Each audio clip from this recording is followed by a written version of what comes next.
Olá a todas, olá a todos, muito bem-vindos a mais uma entrevista aqui no contexto do Seminário Internacional de Impacto. Essa entrevista de hoje, eu vou fazer aqui o papel do mediador. Meu nome é André Maciel, eu sou cofundador do Impact Hub em Belo Horizonte, tenho uma atuação aí nos últimos 15 anos como facilitador, mentor, acelerador de startups voltadas aí a causar impacto positivo, a trazer soluções para as diversas questões e problemas, desafios que temos aqui em Belo Horizonte, de onde eu estou falando agora, Minas Gerais, Brasil e mundo. E é um prazer estar aqui com vocês hoje. Eu agradeço o convite dos meus amigos e colegas do Impact Hub Brasília para mais essa entrevista que vai ser focada no papel das intermediárias. Então, eu queria começar conhecendo aí nossas entrevistadas dessa edição. Deise, Sheila, por favor, se apresentem.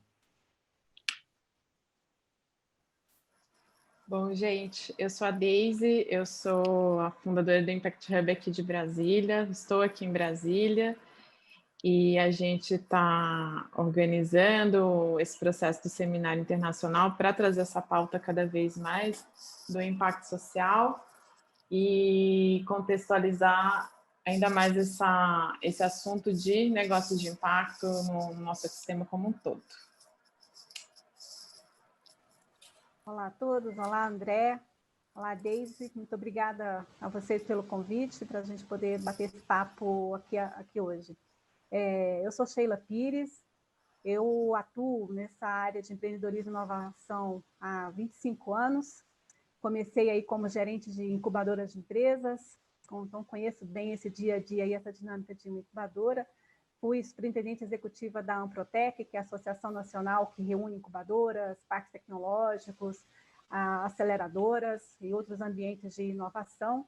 Trabalhei na entidade há 19 anos. Esse ano eu resolvi fazer uma pausa, estou mais dedicada a estudar, a me aprofundar em outros temas. Atuo já nesse tema de empreendedorismo de impacto há 5 anos, comecei isso em 2015, numa agenda conjunta da Amprotec, do ICE, que é o Instituto de Cidadania Empresarial, e o SEBRAE, com o programa de incubação e aceleração de formação de capacitação de gestores de incubadoras e aceleradoras para impacto. Sensacional! Então dá para ver que o nosso papo hoje vai ser rico. Obrigado a vocês duas por essa entrevista, por aceitar esse convite. E como eu disse que o tema hoje é sobre as intermediárias, eu queria começar contextualizando, né? Então, afinal, o que são essas intermediárias, Sheila?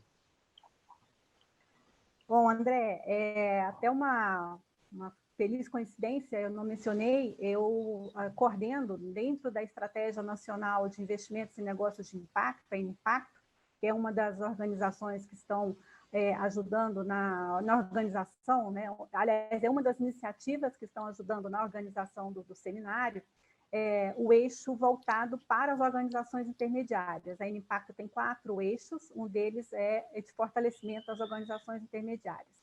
O que é isso, né?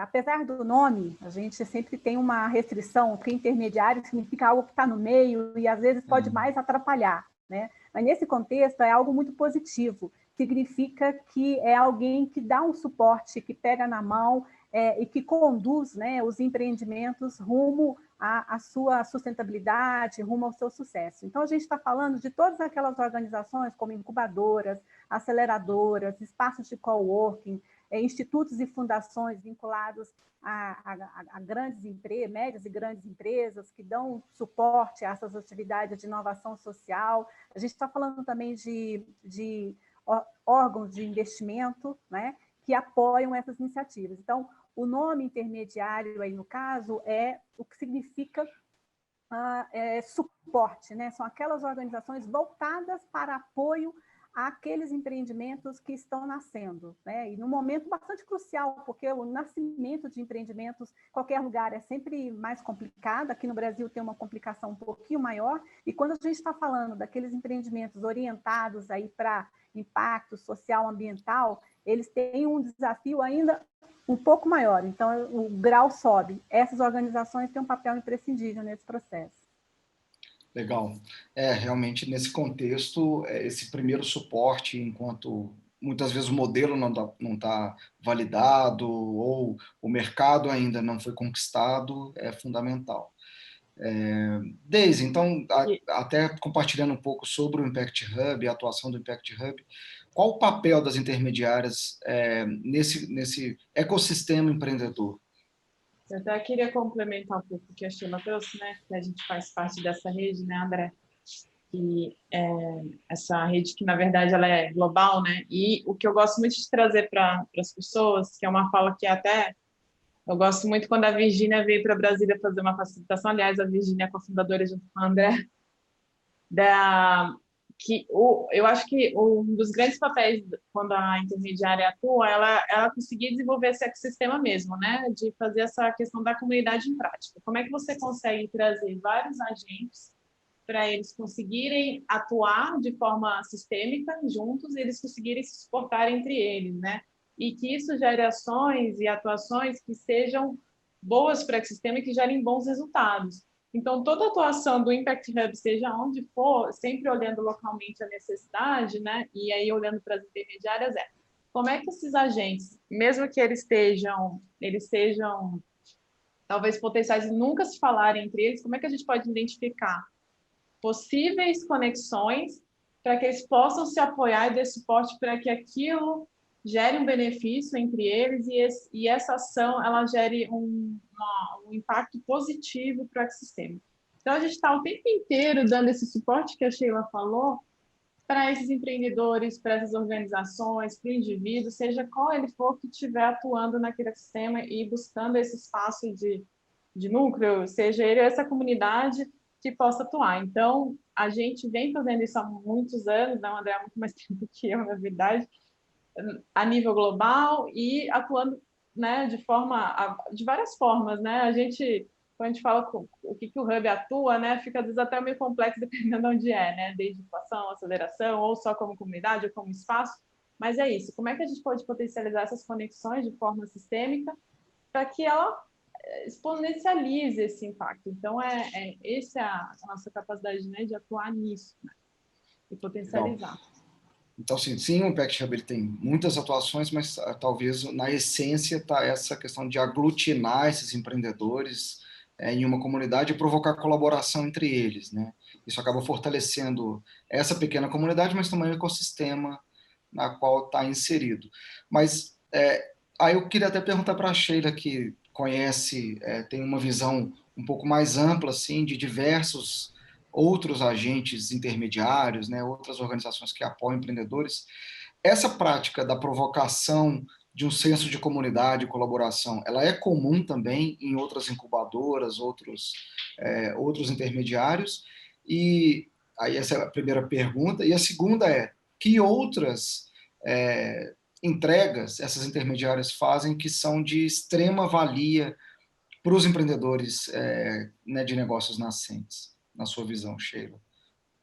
André, a percepção que eu tenho, mais do que a percepção, a minha constatação é de que sim, isso está, eu acredito que na gênese mesmo dessas organizações intermediárias, ou seja, estimular a cooperação, estimular o trabalho em rede, fortalecimento de ecossistema, porque essas organizações elas nascem, inclusive, com um propósito também, que é de promover o desenvolvimento da localidade em que elas estão, seja um determinado território, seja uma região, né, mais ampla. A gente está falando, inclusive, até mesmo de regiões que se conectam, né? Então, a gente está falando de um município, de um bairro, de um município, de um estado, ou até de uma região geográfica maior. E com o propósito de desenvolvimento dessas localidades, desenvolvimento territorial, falar em trabalhos, em atuação em rede, em cooperação, é imprescindível, não dá para você fazer sozinho, né? Aquela velha máxima de que uma andorinha só não faz verão, então é preciso juntar esses esforços. Eu acredito que essas organizações já têm isso no seu DNA, no seu nascedor, e elas fomentam isso entre os empreendedores. Outras entregas bastante importantes são acompanhar os negócios durante todo o seu ciclo de desenvolvimento, né? Alguns vão desde o momento da ideia, né, até o momento da entrada daquele empreendimento no mercado. E nesse processo de acompanhamento desse desenvolvimento, tem suporte à gestão, suporte na área mercadológica, suporte na estruturação de equipe, suporte no contato com possíveis clientes e fornecedores, né? Uma relação de aproximação muito intensa com investidores, é fundamental essa aproximação, não só com investidores, vamos dizer assim, de investimentos de risco, mas até de linhas de crédito, né? Sejam com juros subsidiados, juros zeros, ou qualquer outra fonte de aporte de capital nesses empreendimentos. E eu diria para você que talvez uma das entregas mais importantes seria a rede, né? O networking que essas organizações criam, a capilaridade que elas são capazes de gerar e colocar esses empreendimentos se conectando com vários outros, seja naquele território, naquela localidade, nível nacional, alguns inclusive extrapolam, né? Fazem uma articulação em nível internacional. A gente tem hoje no Brasil, inclusive, algumas organizações muito fortes em fazer essa cooperação internacional para a promoção do desenvolvimento dos empreendimentos. É muito interessante. E os intermediários acabam emprestando também um pouco de credibilidade, né? Então, quando um empreendedor fala, olha, eu participo ativamente dessa rede, eu sou incubado por essa organização, eu nasci a partir do programa X, né? Isso acaba trazendo uma certa referência para o mercado, para os investidores. Isso é um ponto bem interessante. Eu vou fugir um pouco do nosso roteiro aqui, do script, mas tem um ponto que eu acho importantíssimo, ainda mais vivendo aqui, né, nesse momento de pandemia, é uma percepção de que essas organizações, elas são, muitas vezes, organizações empreendedoras, né? Então, aqui no Impact Hub a gente costuma falar que nós somos de para com empreendedores, né? Somos de empreendedores para empreendedores e fazemos por conta todo esse sentido de fazer com um senso de comunidade. Mas são organizações também que têm modelos de negócio, né, modelos de sustentabilidade que são frágeis. Né? Então, assim, eu mesmo já estou aqui há 15 anos também nesse meio, quantas incubadoras, centros de inovação, parques tecnológicos que sofrem muitas vezes por falta de recursos. E eu estou trazendo esse tema agora, ligando à pandemia, porque a nossa retomada econômica necessariamente vai ter que passar por uma nova geração de empreendedores ou pelo fortalecimento de empreendedores que sofreram durante esse período aí maluco que nós começamos a viver em 2020. Então, a pergunta é, como lidar com essa fragilidade do modelo de negócio e qual a importância dos intermediários nessa retomada econômica também? Aí eu deixo quem quiser começar respondendo. Quer começar, Sheila? Isso é uma discussão bem grande no grupo, né, Sheila, da Impacto lá. Porque o tempo inteiro é um dos pontos assim que eu vou até deixar a Sheila falar mais, porque acho que ela tem até mais propriedade que eu, mas a gente sempre traz isso, porque a gente sente que as intermediárias elas ficam ali elas apoiam, mas quem que apoia as intermediárias, né? E era uma dor que a gente sempre trazia e ficava naquela assim, o que a gente pode criar, o que a gente pode desenvolver para apoiar as intermediárias, né? E a gente ficava sempre nessa conversa, e agora essa conversa começou a se retomar mais ainda, né? Nessas discussões do GTs que a gente que a Sheila lidera muito bem, por sinal, em relação a esse ponto especificamente, né? Como é que a gente pode olhar para essa nossa dor e como é que a gente pode resolver isso ou buscar apoio nesse sentido, né? Porque a gente vai ter que se fortalecer e fortalecer os outros, né? Porque a gente vamos ter que passar pela gente. Assim. Essa pergunta que o André coloca e essa questão que a Deise fala é bastante pertinente, sem dúvida, a Deise está certa, é algo que permeia as discussões o tempo todo, né, a questão da sustentabilidade. E aí, por coincidência, tem uma semana, nem sei, uma semana está fazendo hoje, que foi lançado um estudo promovido pelo ICE e pelo Instituto SEIB, que é um olhar sobre a sustentabilidade das organizações de apoio a empreendimentos de impacto, né? Eu tive a grata satisfação de participar da equipe de pesquisa desse estudo, e tem um olhar, e o nome é um olhar, porque a ideia não foi fazer um estudo extensivo, porque isso nem seria possível, né? Foi um trabalho feito em 3 meses e meio, 4 meses.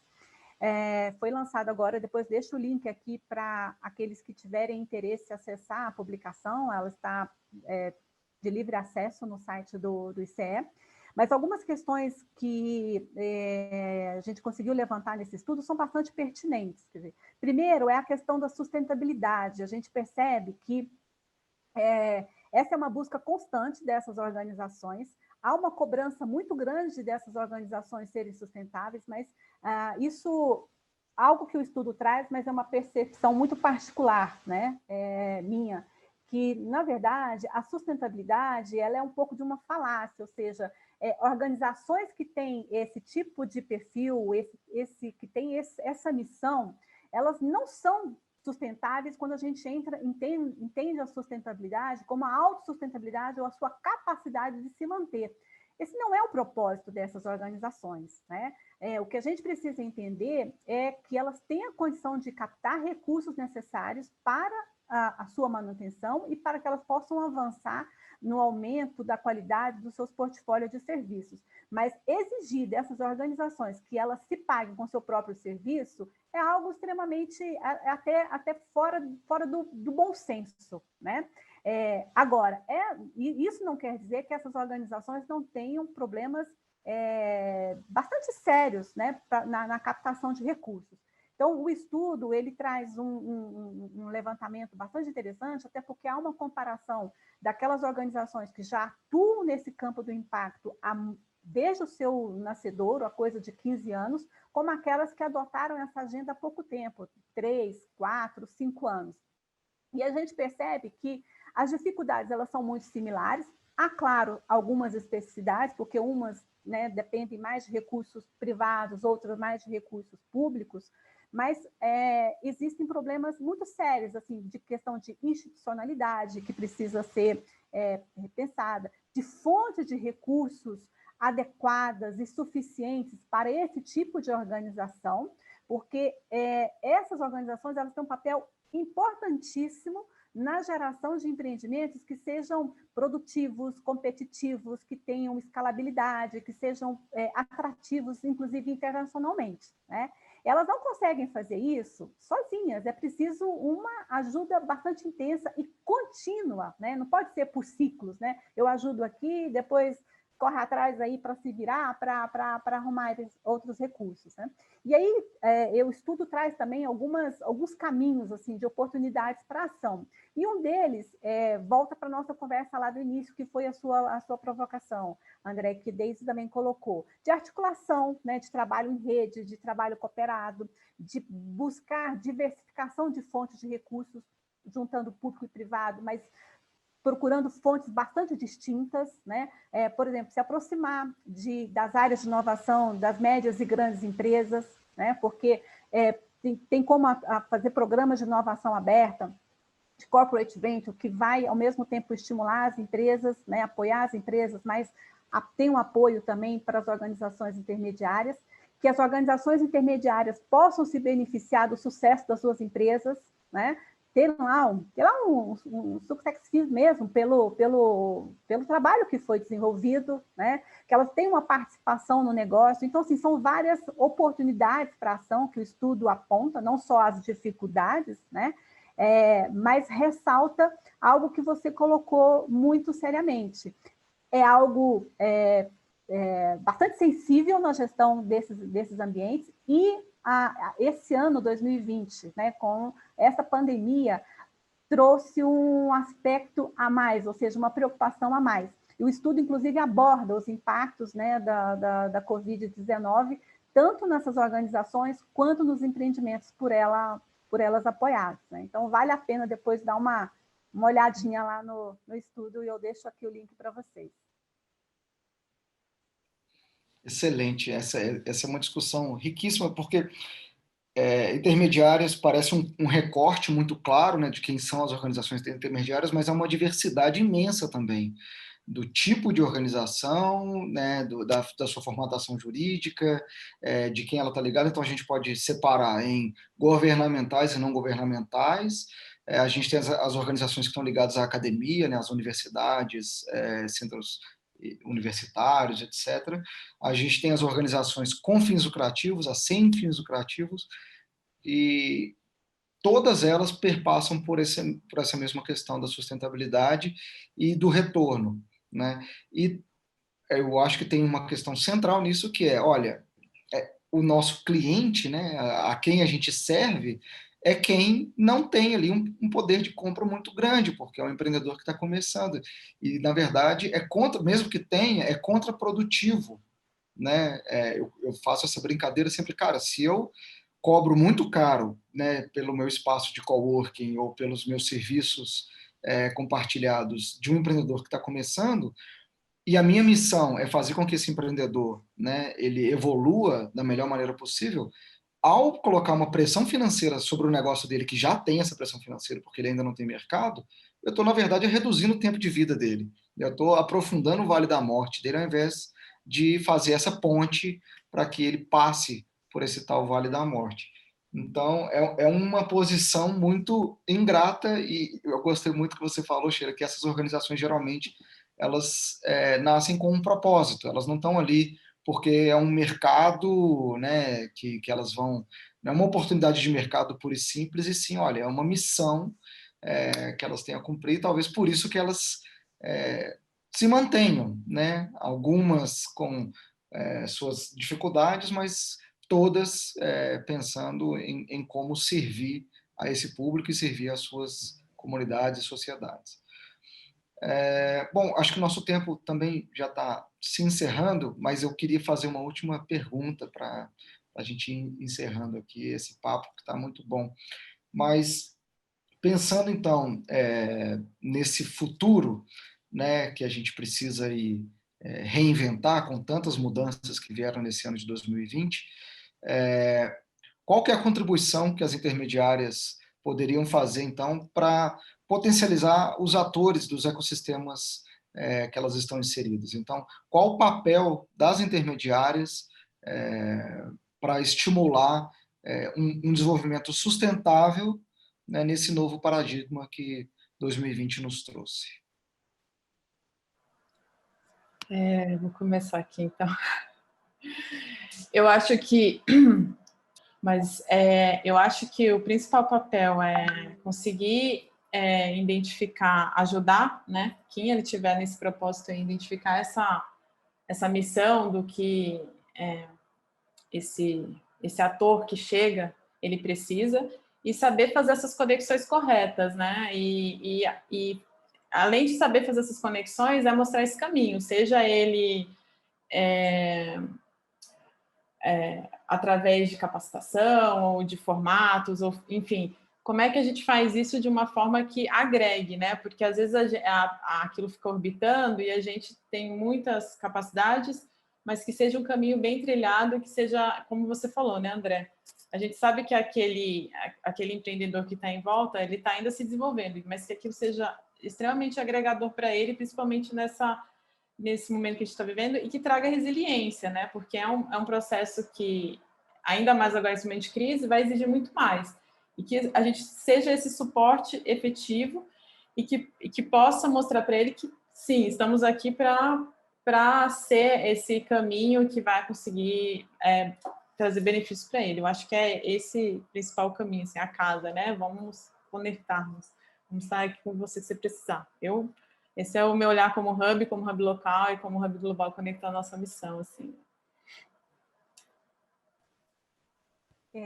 Complementariamente ao que a Deise colocou, com o que eu concordo, eu diria que um dos objetivos também das organizações intermediárias, que fica como um grande aprendizado desse ano 2020, a gente espera que realmente seja 2020, a gente comece 2021 completamente diferente, é uma palavrinha chamada inovação. a gente já percebeu, existem alguns estudos, e nesse estudo que eu mencionei antes também a gente notou isso, que aqueles empreendimentos que são mais inovadores, seja no seu produto, seja no serviço, seja no modelo de negócios, que tem mais facilidade ou familiaridade, né, com a tecnologia, passaram melhor por esse momento de crise. Alguns, inclusive, não só passaram, como tiveram oportunidades de crescimento, né? Alguns tiveram aumento de faturamento bastante significativo. Isso a gente percebeu não só nos empreendimentos, mas nas organizações que têm esse olhar. Então, eu acho que um grande aprendizado e algo que vai ficar para essas organizações intermediárias trabalharem fortemente junto aos seus empreendedores é estimulá-los a cada vez mais serem inovadores, a incorporarem a inovação não só no seu processo produtivo, mas no seu modelo de gestão, no seu modelo de negócios. A pandemia trouxe vários desafios para a gente, mas também nos abriu o olhar para várias possibilidades que a gente tem. E o mundo digital, que a gente imaginava que ele seria uma realidade daqui a 10, 15, 20 anos, ele é uma realidade hoje. E a gente percebeu que a gente já tinha instrumentos, já tinha tecnologia para que isso pudesse acontecer. Nós não teríamos passado por esse momento de pandemia com, vamos dizer assim, produzindo, né, ou trabalhando, ou atuando da forma como a gente fez, se nós não tivéssemos esse embasamento para fazer isso. Então, quer dizer, temos, isso é possível, né? E uma das formas, né, não só estimular os empreendedores a fazerem isso, mas as próprias organizações, elas trazerem para o seu portfólio produtos e serviços que possam ser ofertados à distância, que possam ser ofertados virtualmente, porque isso, inclusive, vai ajudar esses ambientes, né, as incubadoras, as aceleradoras, os espaços de coworking, os hubs, etc., a aumentarem a sua carteira de clientes, porque elas não só aumentar a carteira de clientes, mas extrapolar, ou seja, um hub em Brasília pode atender um empreendimento no Pará, né? Ou lá no interior do Rio Grande do Sul, porque as fronteiras no mundo virtual, elas não têm a mesma importância do mundo físico, né? Então, eu acho que a inovação passa a ser uma palavrinha que deve ser algo assim, um mantra, como essa palavrinha que está aí atrás da Daisy, né? Eu acho que isso aí tem que estar atrás assim, de todos nós, assim, sabe? Se olhar e gravar. Olha, a inovação é algo que vai ser importante. Depositar, Sheila. Pronto. A gente ensaiou isso antes. Olha, gostei muito da conversa, queria agradecer vocês duas novamente por compartilharem suas percepções, o seu conhecimento. A gente poderia ficar aqui horas e horas, mas a gente tem que encerrar nossa entrevista. De novo, muito obrigado pelo tempo de vocês. E se vocês gostaram dessa entrevista, querem ver outras entrevistas e participar de outras discussões, visitem o site www.seminariointernacionaldeimpacto.com. Essa entrevista e muito mais conteúdo e outras oportunidades de debater, né, a inovação, o empreendedorismo e a construção de um mundo que funcione para todo mundo, você vai encontrar lá. Então, fico aqui deixando meu abraço distante, meu abraço virtual para vocês duas, e a gente se vê numa próxima.